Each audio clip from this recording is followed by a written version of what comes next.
sore joints, or dry skin? Try All Balm. Our CBD topicals are fast absorbing, non-greasy, and smell amazing. Now available at 2U Wines in South Euclid. Sip, shop, and feel better. Natural. Hey y'all, and welcome to another episode of the Pull-Up Experience. Yeah. Yes, we have you guys another good one today. An awesome one. Yes, and of course, you know, your regular schmegler, Brandon, not Hi, your mama. average agent. Your girl, Britt, but more importantly than us, because this ain't about us. Ain't about us at all. It is about the motivating and inspiring entrepreneur, mommy. I mean, you've got so many titles, girl. I mean, listen, I know how it is. But we have the fabulous Augustine Turner in the building. Welcome. We are so excited to hear about your journey, how you are, like I said, getting on them stages and really speaking life into people and really coming down to their level, making it relatable, letting them know that you're not alone in this fight. So we appreciate you taking time out this evening to see us. Well, I'm glad to be here. Yes. Yes, ma'am. So, thank you once again. And like, I want to tell everybody, listen, I'll be on Instagram. Everybody like, Brent, what you on Instagram? So I'm like, I be looking for great guests. And I seen it, I was like, Scouting. Let's scout. No, facts. I really do be scouting because like I want to hear certain stories. And I seen you, and I was like, and I heard you talk about your story. We'll get into it in a minute. And I was like, we gotta have our own. So I thank you for taking time out to be with us today. So, madam. So, Cleveland born and raised? Cleveland born. East Cleveland born. Okay. Come on, EC in the building. I gotta put the East on there. We don't get enough recognition. Okay? No, I know, because everybody thinks potholes I know. and then crazy mayors and all that stuff. Shaw get more recognition than us. Shaw, you ain't never lied. They should rename East Cleveland Shawville. It might as well Shawville. be. You It know, really should. So, but yes, East Cleveland born and raised. Okay, that's up. I know every great story has a beginning. So Absolutely. Let's talk about your beginning. Let's talk about growing up EC. What was that like, and how did we get to where we are now? Man, well, first I gotta say where I grew up at. Okay. Shaw Ave, Plymouth. Come on now. If anybody know about that area, it's like the straight ghetto. Okay, prostitutes walking around. You got drug dealers on one corner, kids selling stuff on the next corner. It's depressing. Yeah. You know, if you drive through there now, you lock your doors. Listen, you know? And be ready to swerve. Yeah, Yeah, for absolutely. sure. But you know, this was probably about 12 years ago, so times was different. I think a lot of people highlight the bad times, but I like to focus on the good times because growing up in the hood, it taught me about community. It taught me about a level of compassion, right? Because one thing about families in the hood, they always took care of each other. Come on now. You know, it could be drama, it could be fights, whatever going on. But when it's time to kick it, when it's time to party, when it's time to barbecue, we come together like two butt cheeks. Okay, Okay, I like that. Well, that's what's up. So, growing up, you know, was motivational speaking, was that something that you saw in your future? You know, tell us about kind of like how it was finding yourself, I'll say. That's a good question. Absolutely not. Like sometimes I still be like, oh, I get here. Not necessarily why, but it'd be like sometimes it feels so surreal to me in certain spaces. That God allows me to be in. And I say that like freely because off of my own free will, I don't think any of us will be sitting here honestly, right? We all had different perceptions, different realities, different transitions that got us to where we are. But I was always inspired by people who did speak. You know, and I wasn't inspired at the fact that they had the spotlight. I was inspired at the fact that they were bold enough to become emotionally available to express themselves, to open up those areas of themselves where they could become vulnerable. Because growing up in the hood, we was so taught to be hard and tough, and even as little girls, like we out there kicking it with the boys, you know, whatever they doing, we just making it our thing. And as a woman, at a very young age, you're taught to suppress your feelings. Don't care about this, only go after the money. So I was in awe at how people could just get up there and just talk and express themselves and really tell their stories. So I think it was probably around the age of me being a teenager, I got exposed to really great speakers, Les Brown, Eric Thomas. Shout out to Eric Thomas. He's one of my coaches. You probably watching right now. Shout out to you.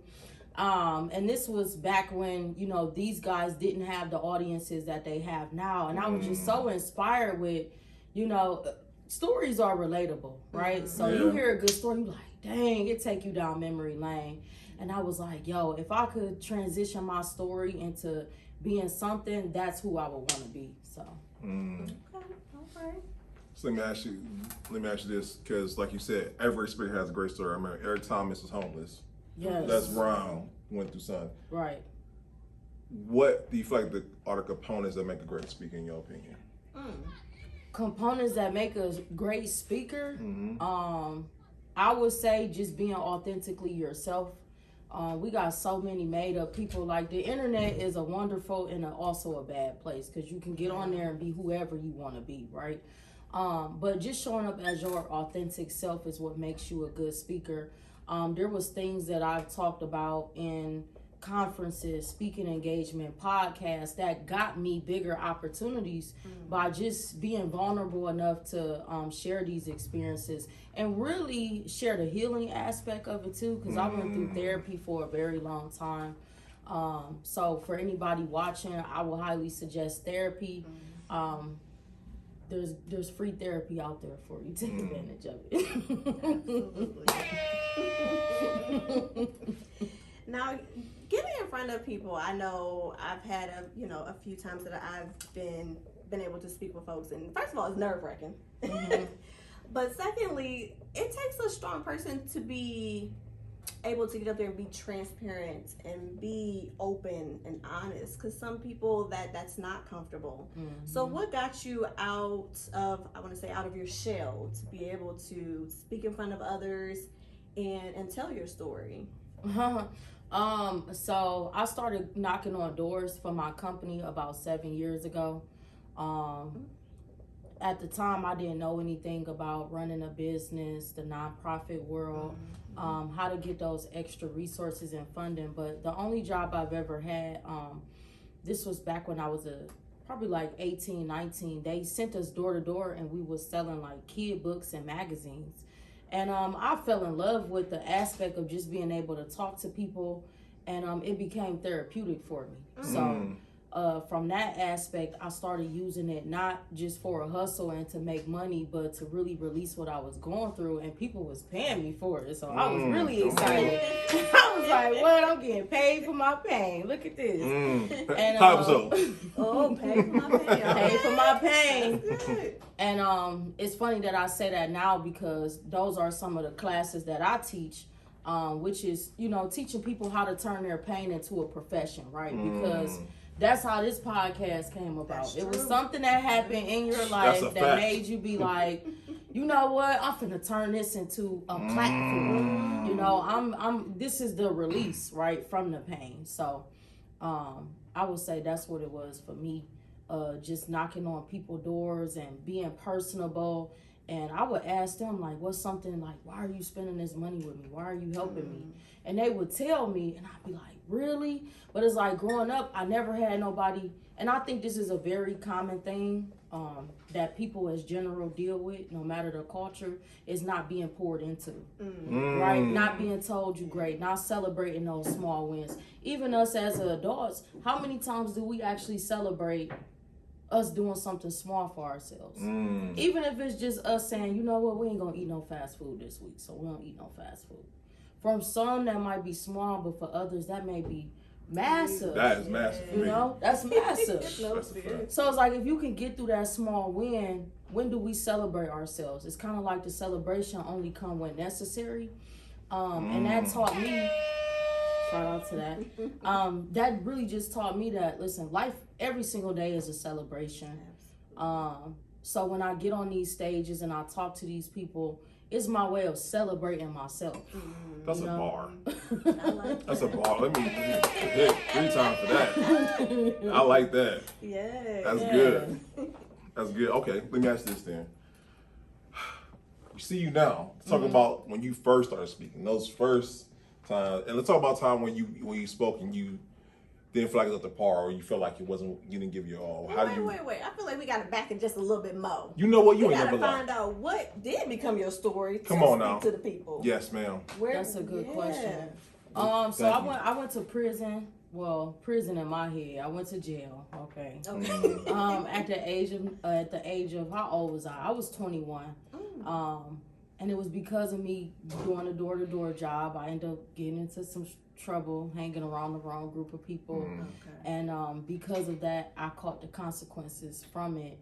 And while I was in jail, they sent me all the way to Pensacola, Florida. And I had never been to Florida in my life. Didn't even really understood how I got there, but I just knew that at that point in time, it was what it was, right? God not gonna put us through more than we could get through. So like the first couple months, I'm mad at myself. I'm beating myself up. I made a bad decision, but after a while, I just started taking accountability, and accountability changed my life. So, shout out to accountability. Title episode. That's good, because not everybody even gets to that point. There's people that's still in denial. You never decades lie. later. Yeah, for sure. So accountability changed my life. It was at that moment that I had to put my big girl pants on and really just try to change my perspective, because my mind will only go so far based to what I was experienced to and exposed to. That's a bar. For real. No, that's real. Because a lot of people, they mind willing to go past what they can Your receive. current circumstances. Yeah, and that's your why exposure. perspective. That's why exposure is so needed. You know what I'm saying? Mm-hmm. And I got the exposure that I needed while I was in jail. I was hearing others, and I was the youngest one inside of the whole facility. Wow. And the other young ladies who were my age, they were like completely drugged out, doped out, all of their teeth missing, very skinny, very frail women.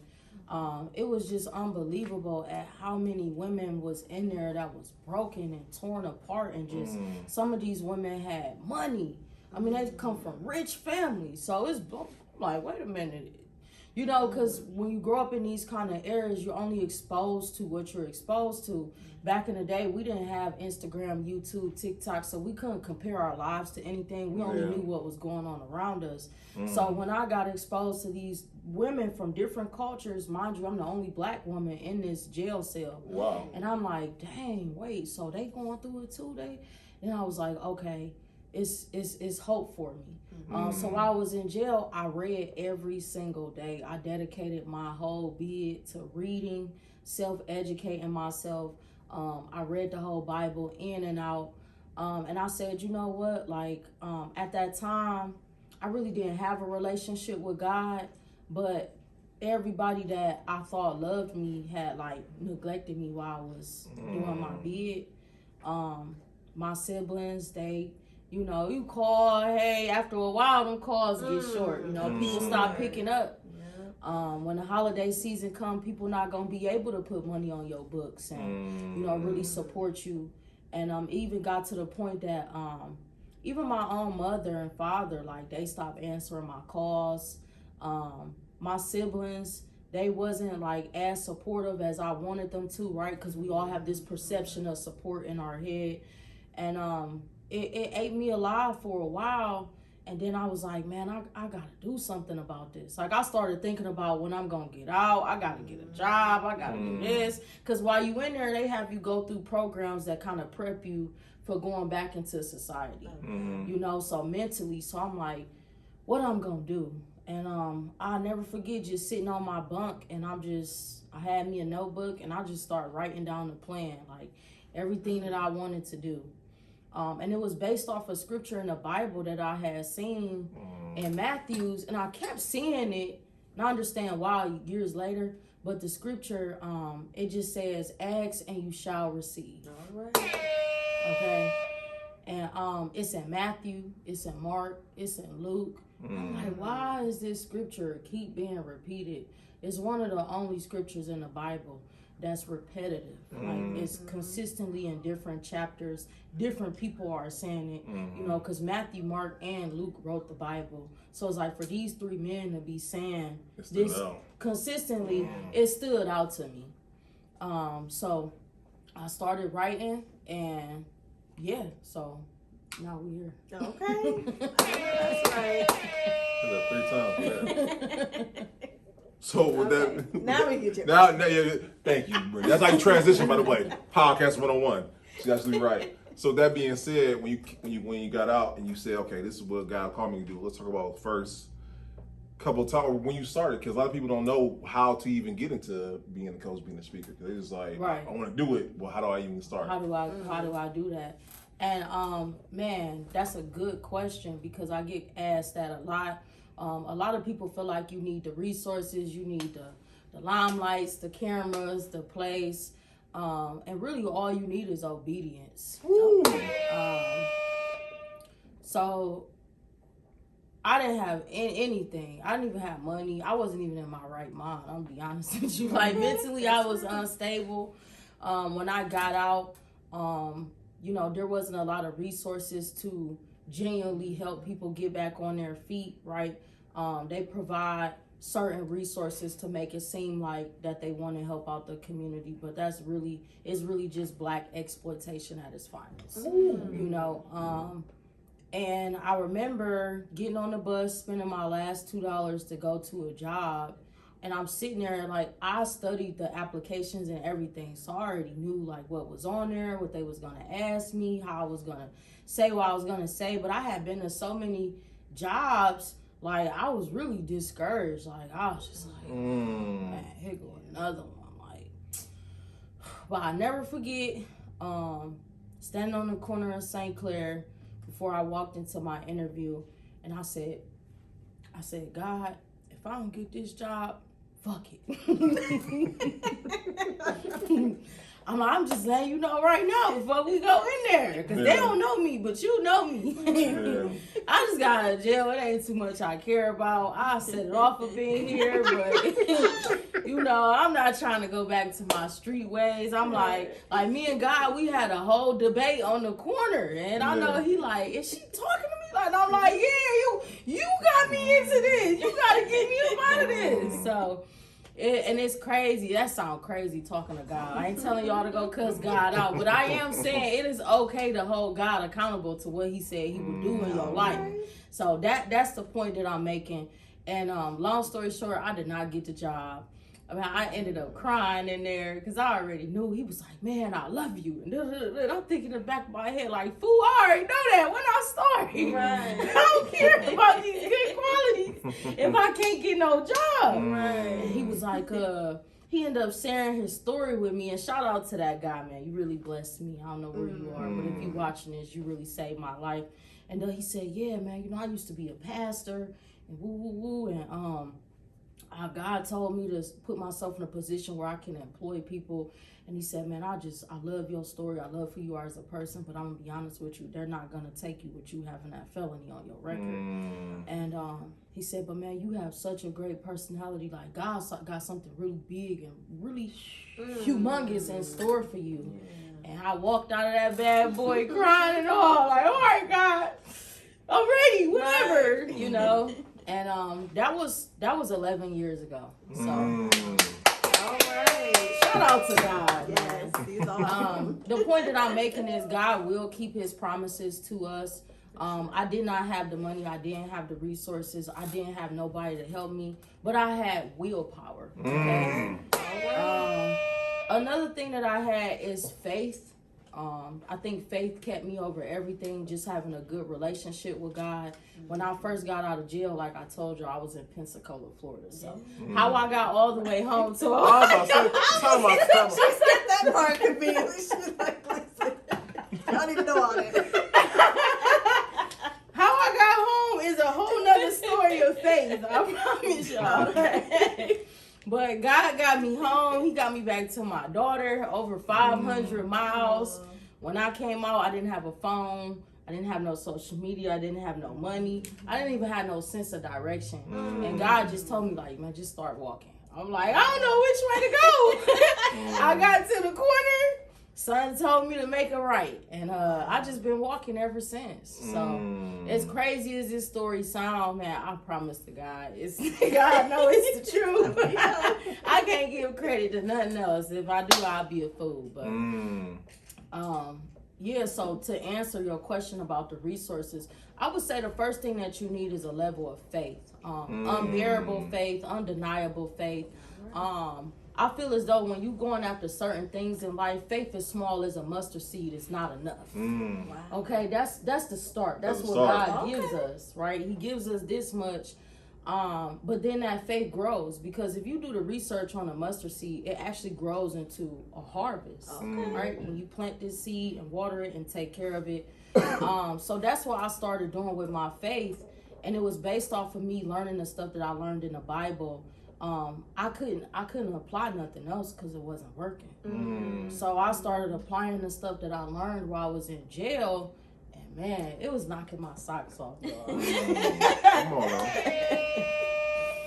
That's cool. Now, along the way or at some point, because everybody says mentorship is, very important, very critical. I know that you said there was some resources that really weren't doing too much when you got out. But was there anyone that helped you along the way to get to where you are now, or did you really just have to get out the mud yourself? Man, God sent me angels. Okay. Like, God sent me relatives that I still never met to this day.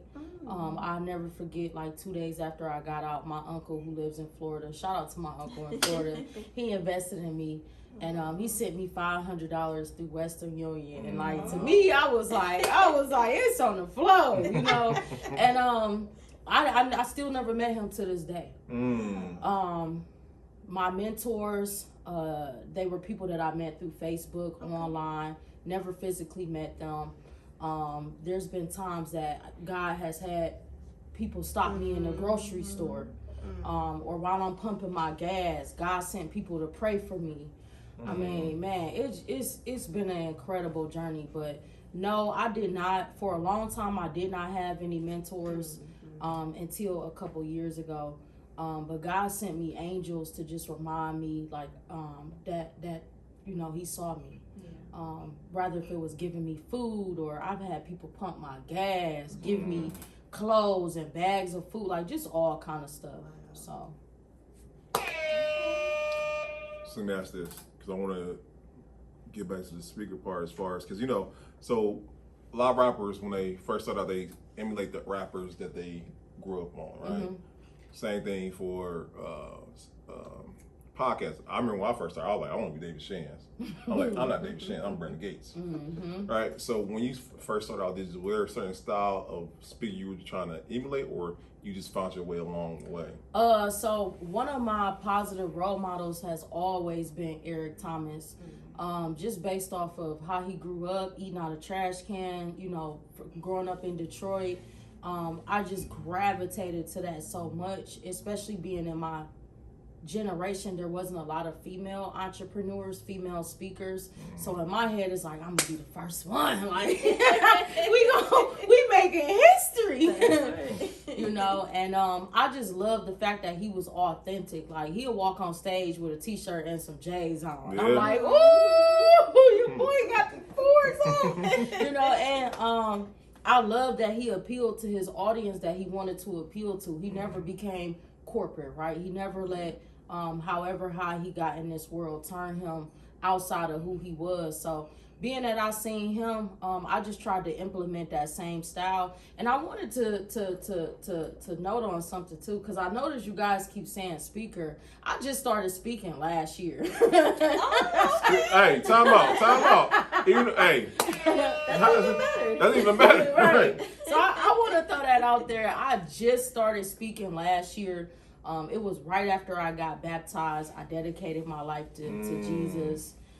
Surrender myself to his will. So I don't want y'all to be like, oh, all she doing is talking about God on here. But I grew up as being like a gangster girl. You know what I'm saying? So when I put on my suits and my white corporate shirts, like, I feel like the biggest boss Because where I come from is just like, you don't see Black excellence of that sort. So I always had a vision like, okay, I'm gonna be the chick with the suits on and the bags and the heels, the mag. I'm coming straight mafia look. And I just, for sure. So when I do go do my engagements, I find the best suit I can find, and it's that's just my pinnacle of success. Like, man, I remember as a kid, I used to be like, I'm gonna have suits and, so when I see myself put it on, it's a whole nother feeling. But it really wasn't until I surrendered myself to God. And I just got tired of going in circles, living in survival mode, not having that sense of fulfillment, I would say. Yeah. You ever like do you do the work because you got to do the work, but still you feel empty, right? Until you finally tap into something that actually, it makes you feel good on the inside. And I was still just trying to find myself. I experienced being a video girl in the music videos with the rappers. I've experienced, at one point in time, I had OnlyFans. Nothing, wasn't doing anything, explicit at that point in time. But I was just exploring different avenues because that's the life that I wanted for myself. And then God was just like, nah, like, we not even finna play these games with you. So. Okay. Well, I know that, part of the reason why I asked about the mentors, because I know you also have mentors for minorities. So how did that come to be? So God gave me the vision to start an organization. At the time, I didn't know the name. I just knew the blueprint because he had told me to write it down while I was in jail. So I knew that it was going to be some kind of program who helped out children, helped out the youth, gave back to the community, just so many different aspects, financial, learning about business credit, learning about sustaining yourself in a harsh economy, learning how to budget, just different aspects God, was given to me at a fast pace too, like, he does. And I'm just like, whoa, wait a minute, like, I'm trying to keep up, like, you want me to do what? I don't know how to do that. All right, whatever, I'm gonna put it on the list. And man, I'll never forget just being up at night. I went a whole 3 years not going out. I didn't buy no clothes, no shoes, no nothing. I'm just in the house every single day, every night, putting a plan together, researching on YouTube, on Google. Like, I put myself back through school for these 3 years and self-educated myself on everything that I needed to learn. And then that's where God told me to start Mentors for Minorities as a LLC. People were so persuasive on start a nonprofit, but God told me that my business would sustain better as a LLC versus a nonprofit because he wanted people to know that it wasn't about the money. No shade to people who have nonprofits, but 80% of the work that they do is around bringing in revenue, right? That's fact. God didn't want me to have to focus on the revenue because he already knew that he was going to give me the resources that I needed. So by me having Mentors for Minorities, at first it was just to really help people coming out of my situation, helping parents reunite back with their children. These are disparities that's not talked about amongst our communities, right? How do you heal a broken home? How do a mother or a father come back and reunite themselves with their family and build healthy relationships with people that they once loved, with people that once looked up to them? And these were things that I was currently going through, which made me immerse myself into Mentors for Minorities until sometime last year, I went through a mentorship with Eric Thomas, and it was like $1,500, y'all. So tip number 2, invest in yourself. That was a lot of money to me. I was like, what? 15 what? But it was the best money that I ever spent. We went through a discipline challenge, a Bible challenge. It just accountability partners. Like, we had to pair ourselves with people who could hold us accountable. And those things changed my life, immersed me into the fact that I wasn't doing enough. because I was meeting people who was writing books, who was best-selling authors, who had podcasts, who had this. And some of these people was younger than me. Like, I'm 29. I've been doing this work for the last 9 years. But there's people who was in the room who's 12. I'm like, dang, girl, you got a vision like that at 12? Like, wait a minute. So that's when I went back to the drawing board, and I'm just like, God, like, show me who you want me to be. Because, and I'm dropping so many gems, but I'm just trying to get through it because it be so much. But, you know, I'm just like, God, show me who you want me to be. And God showed me my daughter. So my daughter, her name is Harmony. I had her when I was 17. I got pregnant with her. I ended up homeless 3 times, and I even ended up almost losing my daughter. And over everything, I had to work on myself as a mother. So that became really important to me because I started immersing myself around other children. God told me to start doing research on what children need. I would go to the libraries and I would just watch kids all day. I would go to the park and I would just watch kids, you know. And one thing that I realized is children don't have enough adult interaction. There was times where kids was being left there at the rec center, at the park, at the library all day, and their parents not showing up. Kids coming just to eat, you know, because they're not receiving enough food at home. Or even just like I would hug them, you know, pray over them and just color with them, play with them, because I'm a big kid at heart. And that's when God really opened me up to me realizing that my calling was to work with children. So that's truly how Mentors for Minorities came about, just seeing the lack of I would say adult presence in the lives of children. Okay. So definitely filling that void. Yeah, that's for awesome. sure. And then you're an author. You got so, like I said in the beginning, you got so many layers because you've created like your own book or something like that I saw. Yes, I do. So I have a journal that released this year called the God's Promises Journal. And basically that is a journal to remind us of the promises of God. Because everybody want to know, like, how do you get the fancy car? How you get the big house? How you get this? You can't have any of those things without understanding the promises of God, because God lays out the blueprint for us. Literally, he tells us how to get rich, how to sustain yourself in a broken environment, how to budget, how to finance, how to tithe, how to take care of your children, how to be a good wife, how to be a good husband. It's the go-to for everything. That's true. And I'm just like, Lord, like, I sit and watch podcasts and YouTube videos and stuff like this all the time.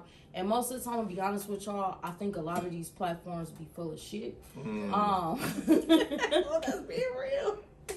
But, you know, because more people care about the exposure versus, like, bringing people back to God. You know what I'm saying? At the end of the day, that's what these platforms should be for. We should be here to, whatever we are doing, the end goal should be deliberate about bringing people back to Christ.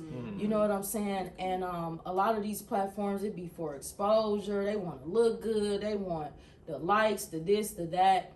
You know, so for me, it was very hard to, like, do certain things or partner with certain people. So when it came to me writing a book, it took a long time because I didn't want people to take my ideas and run with it and steal it and put their name on it.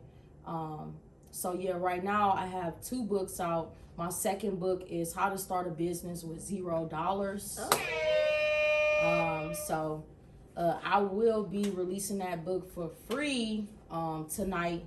So you guys can go to my store. Be right on link, y'all. I'm gonna keep it up because my birthday is September 16th. Oh. Shout out to the birthday. Go ahead. Yep. And I'm turning 30, so for my 30th birthday, I just want to help people sustain themselves in a broken economy. So I'm gonna help as many people as I possibly can start that business, get that funding. So that book is How to Start Your Business, $0 down from start to finish, getting sponsorship deals, collaborators, spaces. Oh no. Oh, okay. Come on. Yeah. You giving them the blueprint. Yeah, that's the blueprint. That's right. Yep, and it basically circles around to what God says. You know, so that's why I keep his promises at the pinnacle. One day, I need a break to just take care of me. And I love how Febrez's Soothe and Restore sets the mood perfectly with relaxing notes of warm whipped sugar and shea butter.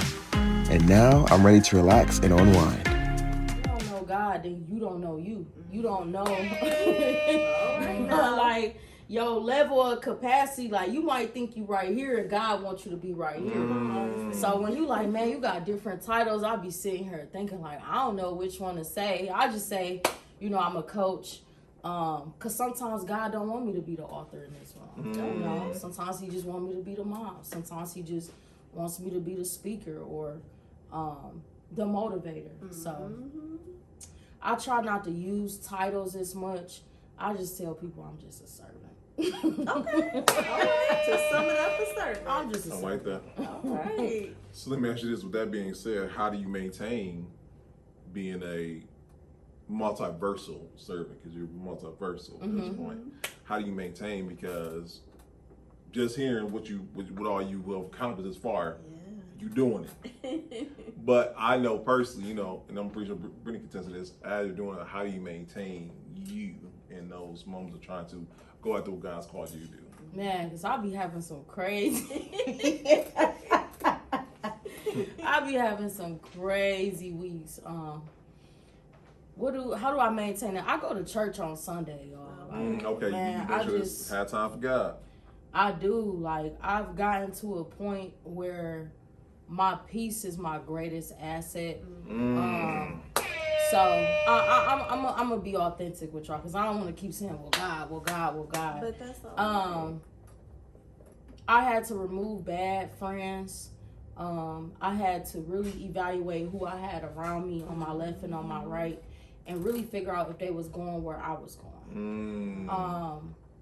Because I had a clear vision, and I have a clear vision of where I want to go, where I am going. So I had to get rid of some relationships. That keeps me going. And I just keep my main purpose in front of me. I have a plan.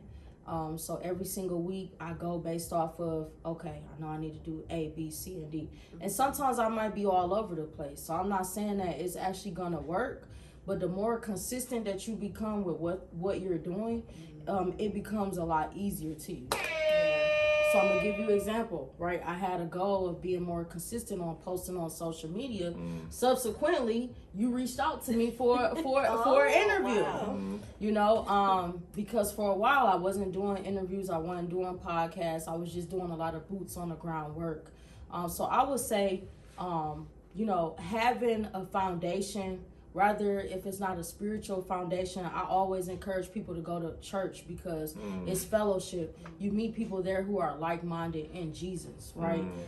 People who can pour into you, people who can pray over you. Like, because sometimes you might be walking around with spirits that you just don't know about, that can be stopping you or hindering you. A spirit of fear, a spirit of laziness, a spirit of doubt, right? And people forget about these things. So going to church, choosing right rooms and right people to hang around. And then the third one, just taking good care of myself. Come on. Yep. So I don't think that's talked about enough either. It's not. You know, taking good care of yourself. Some of you guys might see like a lot of photos of me being a chef. So before I even started Mentors for Minorities, I had my own catering company. And the food, I knew like I was killing the people. I'm just be honest. A lot of this food is killing our people. And God told me like I had to go on, I had to get rid of all of it. I stopped eating out. I stopped eating fast food, fried food, put myself on a very restricted diet, like only eating after a certain time, drinking water. I cut out pork, I cut out red meat, and I love lamb chops, so that was hard. I'm sure. That was really hard. But the wellness aspect of it unclogged my mind. You know, so that's a big thing that we're not talking about in our community, is what the food is doing to our children, to us as a whole. It clogs our cognitive thinking. And once I started stepping into that aspect of things, I think that was like the strawberry on top of the shake. Okay. You know what I'm saying? All right. That's good. All right. Okay, let me ask you something. We talk about the past, talk about the present, talk about the future. What does the future hold for you, madam? Man, we got some. I know y'all. Listen. Man, okay. Do the Birdman. I'm about to say, get the Birdman. All right. So, shout out to 19 Keys. He's coming to Cleveland. For those of you who are not familiar, man, he's a great person. Definitely exposing us to the healing aspect of our community. So I've been having conversations with him. That is somebody that I definitely would love to partner and collaborate with. Talk about it later. Yep. So we have some things coming up with that. We have a great big give back coming up. So every single year, if you guys ever heard of Mentors for Minorities, we're on the front lines each and every day, each and every month, just giving back to the communities. So we have a really big give back coming up for the holiday seasons. I don't celebrate the holidays, but we just want to celebrate our communities. So we have an initiative that we're doing right now called the Kindness Challenge. So if you're watching this and you work in a school, if you work in a detention center, if you work anywhere in Cleveland, Ohio with children, we are doing a kindness challenge. So we are promoting kindness amongst our youth to help stop the violence. Okay. So right now, we have a partnership with the city of Cleveland. Shout out to the city of Cleveland. Okay, girl, you really doing it. Yep. So this is really big. We're doing violence prevention in the city of Cleveland. Our goal, man, definitely needed. So my ask to you guys is that if you are interested in mentoring our youth, if you feel like there's problems that can be solved, we already doing the work. You guys don't have to try to reinvent the wheel, okay? We have really great organizations who are on the front lines. Black-led, Black-owned organizations who are on the front line doing the work every single day. Ghetto Therapy is one of them. Shout out to Walt, man. Shout out to Walt. You know, Walt, great organization. If you can, every single Wednesday, they are facilitating free group therapy sessions for our community. You guys will see me as a facilitator very soon. Come on now. So that's coming up. But the biggest thing right now, we just want to celebrate our kids. They going back to school, fighting a lot of things, bullying, social media, guns, violence, absent parents. So I invite each and every last one of y'all to participate in the Kindness Challenge. For our schools, we'll be sending out emails all to you guys next week. So that people like myself can come in and not just celebrate the children, but we want to be able to celebrate the teachers, because a lot of y'all are tired. It's okay. You don't get paid enough to do the work that you do. We understand that. No shade, right? So what we want to do is we want to accommodate you. We want to celebrate you. We want to let you know that we see you. So if you are a school, a facility, an organization that needs a fatigue workshop, you need us to come in and just hype up the moment, right? Okay. We want to make people feel good about the work that they're doing, because you get tired sometimes. I definitely get tired. You know, so that's what we have going on right now, which, like I said, is our kindness initiative. So shout out to you. So make sure y'all check out those amazing things you got coming up, y'all. Yeah, Augustine, that's a list right there. Yeah, it's a lot. It's probably some stuff I forgot, you know. So if you watching this and you partner with me, I'm sorry, but don't worry. We'll include it in the show notes. You'll be all right. I know Ghetto Therapy is tomorrow, so Wednesday towards employment. See you there. Bring your kids. We asking all the children to come out, and you know, so and that's not even my organization, but I just try to use every moment to promote good organizations that we as people need, right? We definitely need. Yeah. I love the collaboration. Shout out to Walt, man. You know what I'm saying? He's doing something great in the community, and then you're a part of it, and like, we all gang here in the city, you know what I'm saying? It's amazing people do amazing in the city. You just gotta find them and whatnot. Yep. So sometimes in your backyard. Absolutely. You never know who, so. Absolutely. So, okay, this is a part of the interview where we ask our simple questions. And, like, I love these questions because they're all unique in their own way, right? My question to you, madam, Cleveland, you live Cleveland all your life. Unfortunately, the stigma of not being a collaborative place. How do you feel like we change the narrative of Cleveland of not having that stigma of not being a collaborative place? All right. Should I sugar down the truth or tell the whole truth? Tell the whole truth. That's Right. But Okay. So my first advice, like, y'all gotta stop hating. Like, some of y'all are just hating so bad on the progress and the success that people are having by putting themselves out there, putting their foot out there, doing the work. Like, I heard you say in the beginning, like, I get on Instagram and I scout. I look for, I love that. You know what I'm saying? Because it's like, you can't sit and wait on an opportunity to come. But because I'm so, like, I am the youngest CEO and founder in the city of Cleveland. Come on now. Running a international organization. Mentors for Minorities went international 3 years ago. okay. Come on now. You know, so we're not just focused on Cleveland, we're focused on all over. But this is my city where I'm from. And it's just like me, I've tried to partner with different organizations, the Lustful Encounters, you know, like the secret, the hidden agendas, you know, and male and female. I've seen it on both ends of the spectrum, where, you know, people will come at you and they see that you have a good platform, right? And I know you definitely probably experienced this. You almost on episode 300, right? You know, where a person may come at you from a lust point of view, right? But they want to use your platform to elevate their resources. I can either confirm or deny those things. Or, you know, it's just them wanting to use your platform to elevate themselves, but not elevate you as an organization, as a company, as a team.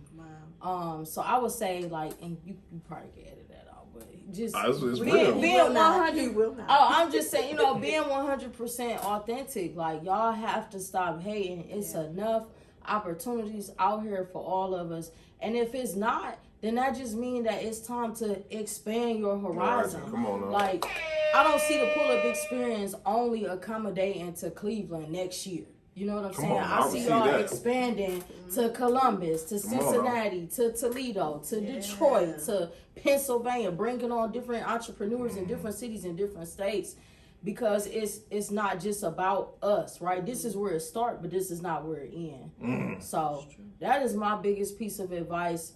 And learn how to collaborate and connect with people by building authentic relationships. Everything doesn't always have to be about money. Listen, we all need money. We do. We all need money. I need some money, y'all. Right now.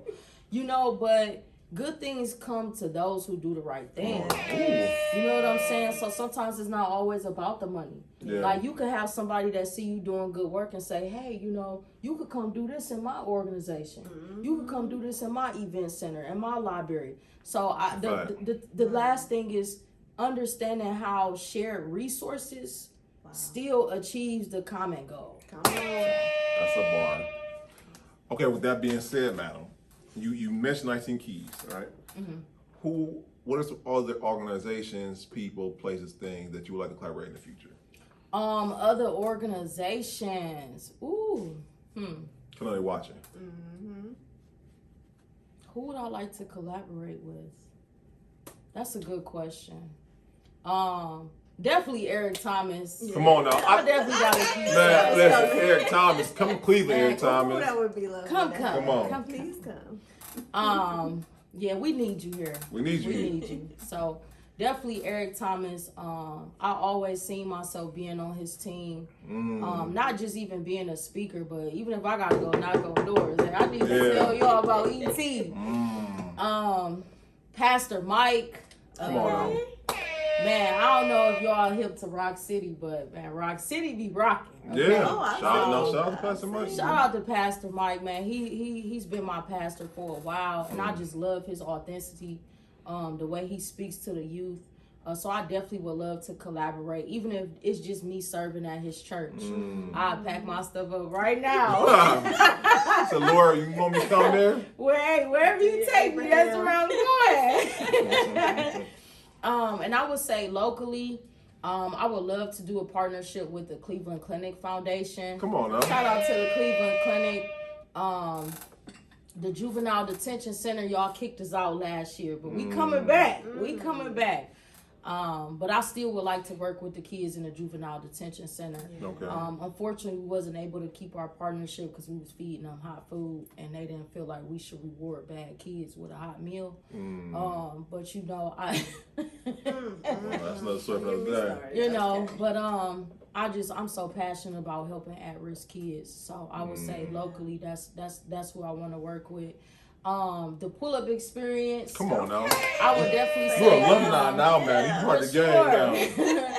You know, however I can help elevate you guys' platform, rather if that's us doing like a conference or like a end of the event rally or whatever the case may be. I definitely feel as though like I just see y'all going so much further than how y'all are now. Thank you, Lord. I see that. For sure, you know, just based off the humbleness, the desire to elevate other people, it takes a certain kind of heart to want to see other people win as well. So I'm just speak that on y'all right now before I miss the train. Let me hop in.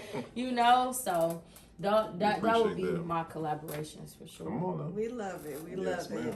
Well, listen, this interview tonight has really warmed our hearts. Beautiful story, and let us know that, you know, the devil couldn't keep you down. Come on now. You know what I mean? Yeah, for sure. That you were able to persevere through it all. With God on your side, you have not failed, and He's not going to fail you. And you really have created motivation and inspiration for others to be able to know that they can do it too, that they can come out of a rough place and be able to excel. So inevitably, you're going to have a beautiful legacy. And when we speak of legacy, what does legacy look like for you, Augustine Turner? And what does legacy look like for Mentors for Minorities and everything entrepreneur based that you have? Can you get this on video? I'll send a clip. Don't worry about it. I got you. Oh, you do? Okay. Don't worry about it. I'll send it to you. My daughter, she like to see stuff. But I would say my legacy for me is just my daughter. Man, I just my daughter. Like, I only have one child. She's about to be 12 this year. Come on now. Shout out to Harmony. She's launching her first book for her birthday. Come on now. Train her up, for real. Yeah, called The Lovely Friends. So she wants to teach kids how to be good friends. That's good. And that's my legacy. You know, I love my daughter so much. She saved my life. So I feel like if I don't do anything else, I did enough. Come on now. You know, my daughter was in school one day and she was like, "Mommy, we Googled you." And I was like, "You did?" And I'm like, "What's on there?" And she's like, "Ma, you famous." And I'm like, wow, God, like it's stuff like that be pinch me moments, you know? So I feel like this is legacy, what we doing right here, because 10 years from now, you know, generations are gonna watch this, they're gonna learn things. They're gonna be motivated by doing the work. So my legacy is with the children. You know, you can't mentor no adults. You can only coach them. So my mentorship is with the children, and my legacy is really just teaching people, man, how to have faith and believe in the impossible. You know, that's it. That's an amazing legacy. Yes. Yeah. For sure. And the book is still being written, so girl. It's still being She only 30 though. That's what I'm saying. What I'm mean. Only 30. I thought you was older, and only because of your maturity and how you're so graceful and just how you speak it.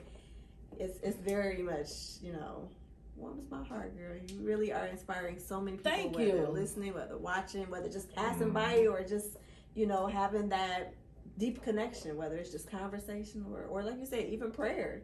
Yeah, like for you sure. do it all. I want to try to put my mugshot up here because I feel like people show the bad. I mean, people show the good so much. You know, everything looks good on social media. Life is not good. Okay?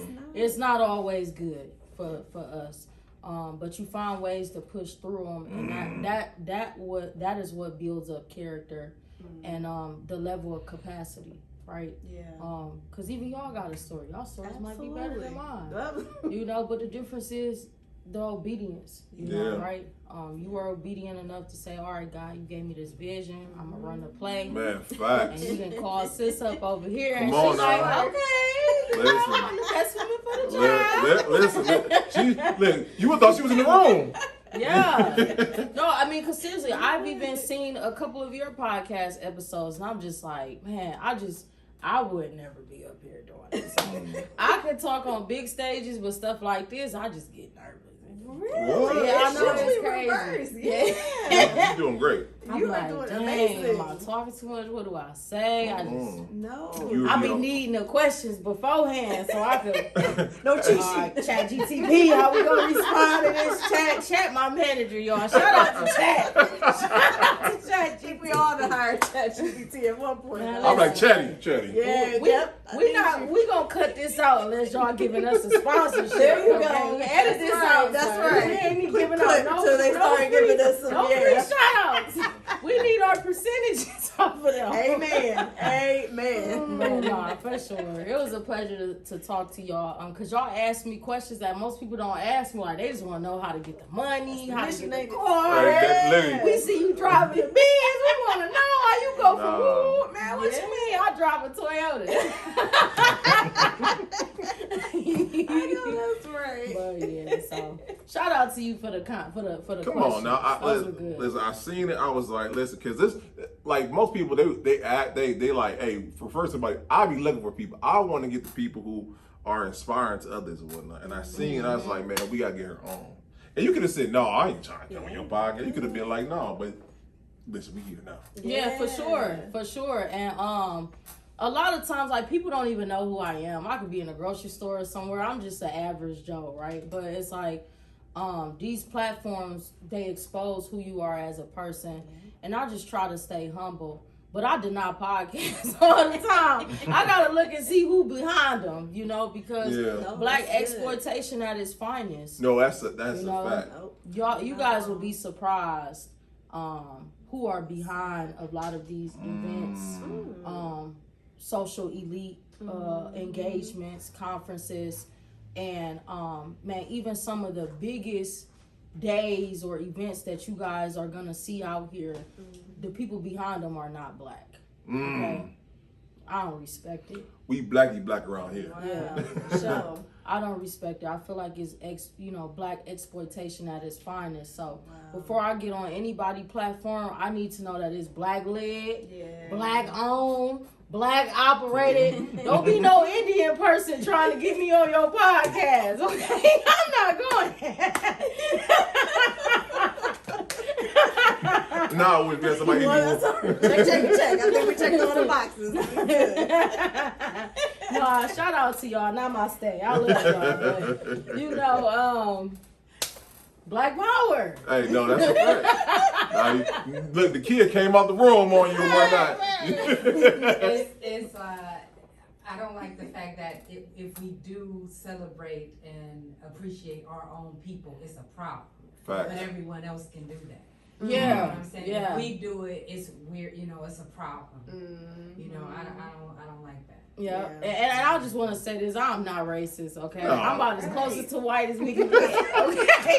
Listen, they didn't kick me out of rooms that was black owned. Y'all had to pull up my daddy. So this is not a racial thing. This is we've been played too long kind of thing. No. We've been taken advantage of. We already 100 years behind. So let us catch up. And listen, and like the kid said, if we unapologetically black around here, we hey, listen, and I'm with you or whatnot. Now, I ain't racist against other places or whatnot, but anything you know about the political experience, we are elevating us. Right. By us, for us, by us. To us. To us. Yeah. Okay. You Now, know? if you my Caucasian people and other races want to watch it, please do, because that's what we want. We want to encourage you. We want you to open up our platform for you to experience this, to learn more, and be able to be exposed to these things. Yeah. Right. So let me say that also. I see she came out the bag. Oh, she did. And pop the She like, oh, this is a good episode. I was finished marking. But I was listening. But I was listening. I heard you back there. Great interview for sure. Oh, I say this A is. lot to say. Hey, I'm sorry in advance. No. Y'all don't attack me in the comments. Nah, you good. Just a girl. The door is open to, entrepreneurs and small businesses in Cleveland, but we do get most of our people because that's who's watching. That these are people that they know or have encountered. And so, you know, that's just the way it comes out. And it's okay for us to uplift each other. You know, it shouldn't be a problem if we do that. But people will attack you in the comments. Yeah. You know what I'm saying? Not Absolutely. our comments. They can Not ours. They can Not exploit ours. our I wish kids. you It's could. all love. Yeah. It's Don't all do it. love. Don't do it. And they'll do it, like they'll exploit our kids, exploit our communities, exploit our businesses, but then as soon as we say something about it, then it's a problem. No, we listen, it's 2026, we got a voice now. Exactly. Y'all messed up. As long as we rolling with it, it's all good. Yep. You know? Right, The absolutely. moment we speak up, it's like, what are you doing? Absolutely. You know, I see it every single day. I go into these meetings and I'm the only black person in there. How y'all got all these programs in my community? Who are y'all? I never seen y'all in the hood a day in my life. Oh, Indians, my Chinese, God. Asian, And doing. they have no idea. Well, I'm not going to say they have no idea about the struggle. I'm going to say they have no idea about our struggle. Our struggle. You know, Absolutely. everybody's struggle is different.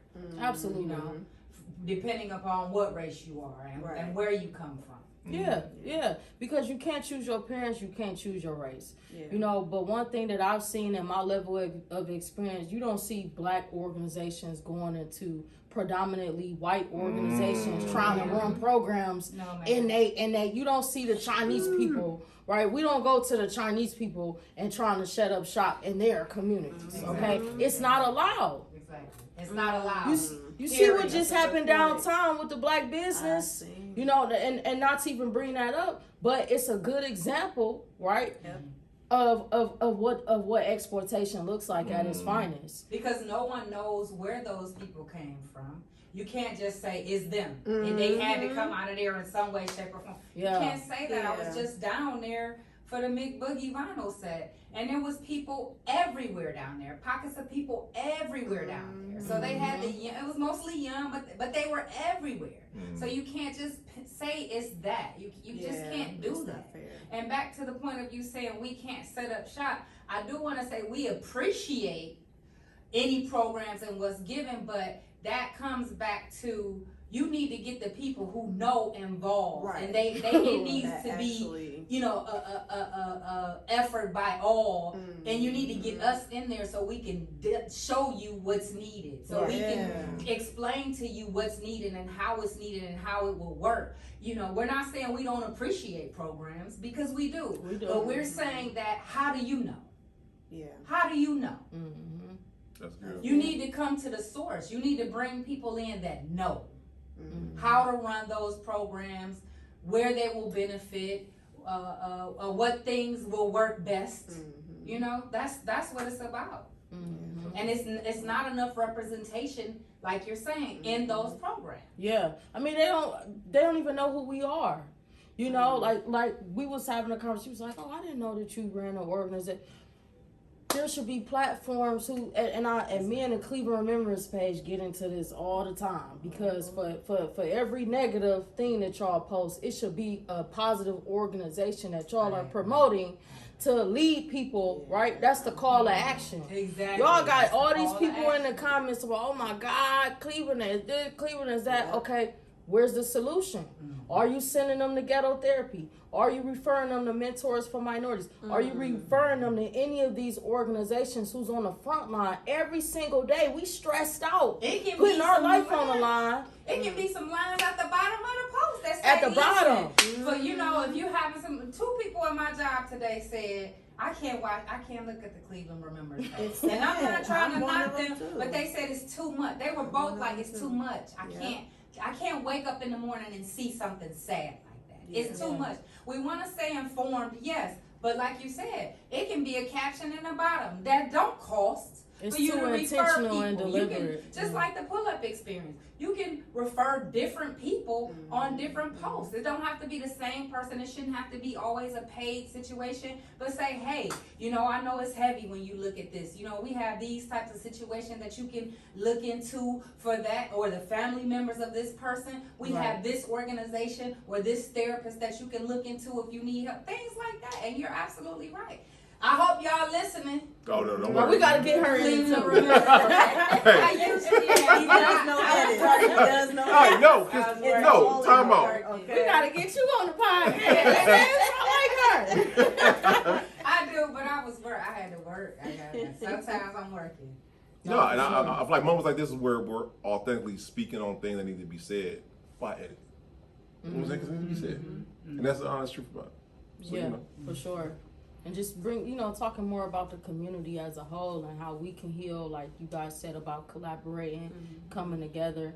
Our community needs to know that there's resources out there. Yeah. There's programs out there. And there's people out there too There's who are people out willing there. to collaborate too. Absolutely. We right here, just like this. Good point. So, Madam, part 2, we have to pull up to you. You know what I'm saying? Next event you got, we want to see you in action and whatnot. So we're gonna pull up, see you in action, and see you do your thing. okay. Yeah, that'd be dope. Okay. So the most important question, the whole interview, Madam, where people learn more about you, where can they book you, where can they get their book, where can they get coaching, all that good stuff. So you guys can follow me on Instagram at _Waymaker Coach. My name is Augustine Turner. You guys can look me up on Google. Just type in my name, Augustine Turner. You'll see my website, things that we've done in the past, present, and future. Right now, I have a business credit workshop that I'll be doing, teaching people how to do grant writing, how to get access to funding to support you guys' platforms. So if you're interested in learning how to get access to debt-free money, come join me on my workshop. Okay. We're gonna be logged in. We all need a little We bit go- of that. Absolutely, Listen, I'm see. logged in. So, but yeah, I really just want y'all to join me and to give back. Stay tuned. We're gonna be collaborating with a lot of great organizations, a lot of great people. But come out to the 19 Keys event. Like that's come to the event, okay? Come to the event, okay? Even if y'all don't see me on stage, y'all don't see me there, I'm just manifesting this, so he gonna see it one day. I'm like, hey, remember I shouted you out, man? Yeah, let's go. God told me to say your name. But That's good. yeah, you guys can, find me on Instagram, find me on Facebook. We have a YouTube, Mentors for Minorities, TikTok, Mentors for Minorities, Instagram, Mentors for Minorities. So just, stay tuned. So listen, y'all. Yes, ma'am. Sorry. I no knock to anybody that's doing whatever they're doing. I didn't hear your full story because I was moving around. But I do want to say, with your story and what you're doing to give back, people that are going through things relate better to someone who's been through it. It's not to say that you can't be good at what you're doing, but someone who's actually been through something can lead people in a better way because they're looking at you like, you've been through this, so I know you've been through this, you had to make these choices, you've been through this, you've come out of it. And like I said, I didn't hear the whole story, but I can't wait to watch. Okay. So guys, as she said, all those links will be right here in the show notes so you guys can book her, partner with her, collaborate with her in the future. We want to see you guys there. Oh wait, we didn't get her 3 takeaways. Man, we are tripping. We are rusty, y'all. We've been on a little break. Oh, you know what? We got to talk. It's been such a good interview. Yeah. I know. I was Vibe. gonna say. I feel like they could. I wanted to be No, like you're Ron, good. please. Yeah. No, I was gonna offer you welcome to some. You can say Yeah, something. I thought this was gonna be a gangster podcast. I'm thinking this like $1 million worth of game. I'm just messing with y'all. No. It is a part of the podcast. For Man, listen, it's gonna be a whole new Accommodating podcast. people. Rusty. We're a little rusty because that's how we get those. I never said this before, or I never told anybody. Oh yeah, Well, she yeah. said we asked questions that she ain't never been asked, so we got the answers they ain't never been, heard. So we And plus, I'm fully sober too, so y'all go. It's better this way. I don't want to be telling on nobody, Pull up but after dark. Here we go. Hey, just started this episode. Right. So, am I doing the takeaways or? Yeah, just 3 things either that you wanted to say or maybe want to reiterate from earlier that. You've been dropping them bars. Yeah, you know what I'm saying? just for someone listening or watching. Oh, y'all dropped a lot of bars for did. y'all, You man. can I light need to that be a thing up. poet. If y'all see me doing poetry next, you know why. You know what? Listen. Spoken words. Yes. So my first takeaway, man, just put God first. Like, stop thinking and believing that you need everything to do the assignment that God is calling you to do. You don't need that big house. You don't need that fancy car. It don't matter if your edges ain't laid. You might not have your lashes on today. It's okay. Your wig might not be slayed. But listen, at the end of the day, right, we are all here for one reason and one reason only. All right? So that is my biggest takeaway. My second thing is show up as your authentic self. Man, I'll never forget, like, my coach, she asked me 2 weeks ago, because I got into an accident, so I'm missing a tooth, and she was like, you gonna go on an interview like that? And I'm like, I don't give a fuck. I'm like, what do you mean? Did you see my mugshot? I said, shit, if I showed up as that person, they wouldn't even want to book me. So it's just be your authentic self. Stop caring about what people think about you. That's good. You know, people, you're gonna tell your goals, your visions, your aspirations to people. Everybody is not gonna believe in who that version of you are is, right? So that is the second thing. So put God first. Remember His promises. Show up as your authentic self. And the last thing, take care of yourself, okay? A lot of y'all out here spending too much time in the bars, downtown, at the football game. Go in your house and do some research. Get close to God. Pick up, we got ChatGTP, we got Google, we got YouTube, we got every free platform in the world. They did not have this 10 years ago, y'all. Man. So at the end of the day, we can't keep pulling the racist card talking about, oh, we behind. We not behind no more. It's 12-year-olds becoming millionaires. You got Kai Sant, dude sitting in his basement in his mama house. He a millionaire. So if that don't give you enough right there, go after whatever it is that you want. You want to go to space, I don't care what it is. Just go after it. And surround yourself around like-minded people who are doing this. Surround yourself around people who will encourage you, who will recognize you, who will pour into you, who will pray over you, who will love on you, who would encourage you to step outside of that box. Because God is a supernatural God. So anything that you're thinking of in the natural, just exit that out, right? And last, this is my final takeaway. Jeremiah 29:11, okay? And it says, for I know the plans that I have for you, the plans to prosper you and never harm you, the plans to give you hope and a future. So once you start learning the promises of God and the plans that He has for us and start incorporating this into your day-to-day routine, I promise you, your life will change. All right, Coach, we hear you. And shout out to you because I be butchering Bible verses. I be putting extra words in there. I'm like, God didn't say all that. And you know word for word, She got him. bar for bar. You know what I'm saying? He got them go-to verses. Yeah, I be throwing. You gotta have at least two. You gotta have two. Right. I gotta work on You mine. gotta have him in the clip ready to go. Yeah, you right. Got to. I gotta work on mine. Okay, every time something happens, Lord. no weapon formed against Come me on. shall prosper. Right. You gotta be able to speak that for real. They be like, man, this girl crazy as hell, man. I'm crazy enough to believe that my God right here, he finna come through. All right. So So get on your job. I gotta work on it. Don't worry. Next time I see you, I'm like, Philippians 13:14 said. that's a good segment to put.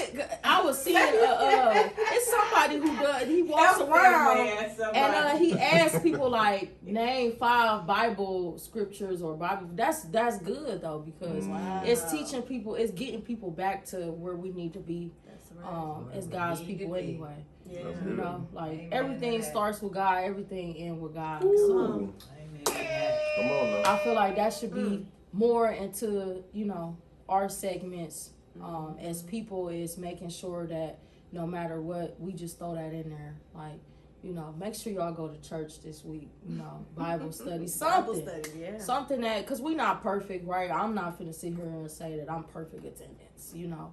But I just know what it does, man. Starting off with nothing, no mother, no dad, no money, pregnant at 17, prison, all this. Like, yeah, he'll do it, so. Yeah, Come on he now. will. All right, girl. Won't he do it? Won't he do it? This has been an incredible interview for you. Not Yes. doing the interview, you interviewing today. You doing your thing. So we appreciate you tonight. And we really Appreciate do. it. Definitely. And I hope you guys did. Are we gonna? No, we're not. No. All right. Yes. Listen, guys, this is episode 296. Roll to 300. It's coming, y'all. Yes. Shout out to the Pull Up Experience for Yes, episode 300 coming to a city near you. Yes, Shout ma'am. out, girl. Listen, y'all. Look, we'll see y'all next week. All right. Peace. Peace.